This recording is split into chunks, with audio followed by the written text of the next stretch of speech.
বন্ধুরা, আজকে আমি মটর ডাল দিয়ে আর কুমড়ার ডোকা দিয়ে রান্না করব। তোমরা দেখতে থাকো কিভাবে রান্না করি। এখন আমি শাকটা ভালো করে কাইটে নেব।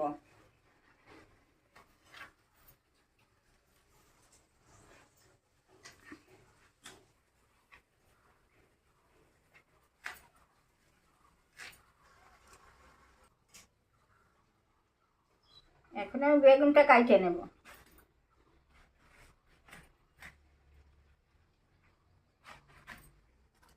আলুটা কাইটে নেব।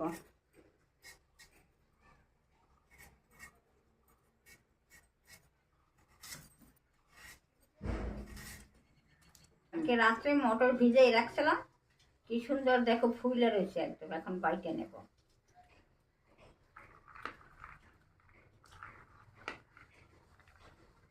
আদা দিয়ে দিলাম, কাঁচা লঙ্কা দিয়ে দিলাম।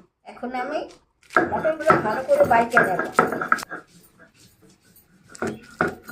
আমার ডাল বাটাটা হয়ে গেছে, আমি এখন উঠাই নিচ্ছি। আমি এখন আদা জিরে কাঁচা লঙ্কা বাইটে নেব। আদা দিলাম, কাঁচা লঙ্কা দিলাম, 1 চামচ জিরা দিলাম, অল্প জল দিয়ে দিলাম। আমি এখন এই মশলাটা বাইটে নেব। মশলা বাট আমার হয়ে গেছে, আমি তুলে নিচ্ছি। এখন সবজিটা আমি ভালো করে ধুয়ে নেব।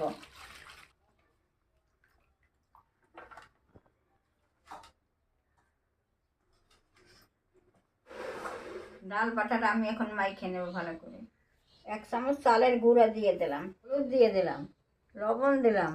এখন আমি এটা ভালো করে মাইখে নেব।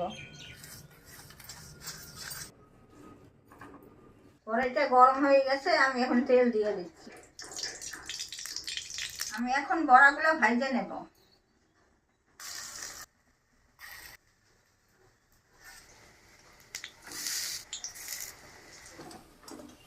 বড়াগুলো ভাজা হয়ে গেছে, আমি উঠাই দিচ্ছি। শুকনো লঙ্কা দিয়ে দিলাম,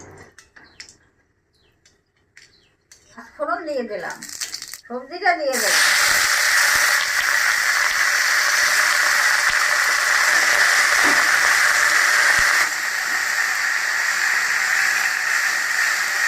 হলুদ দিয়ে দিলাম, লবণ দিয়ে দিলাম, আদা জিরে বাটা দিয়ে দিলাম।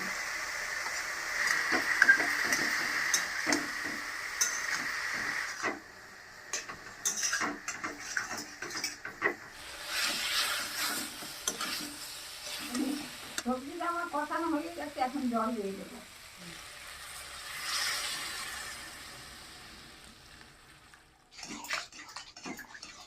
ঢাকা দিয়ে দেবো। এখন ঢাকাটা খুলে নিচ্ছি। তরকারিটা আদা সিদ্ধ হয়ে গেছে, আমি এখন বড়াটা দিয়ে দেবো।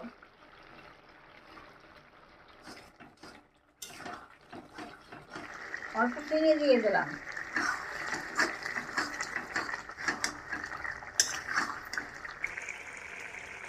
তরকারিটা আমার হয়ে গেছে, আমি এখন নামাই নেব।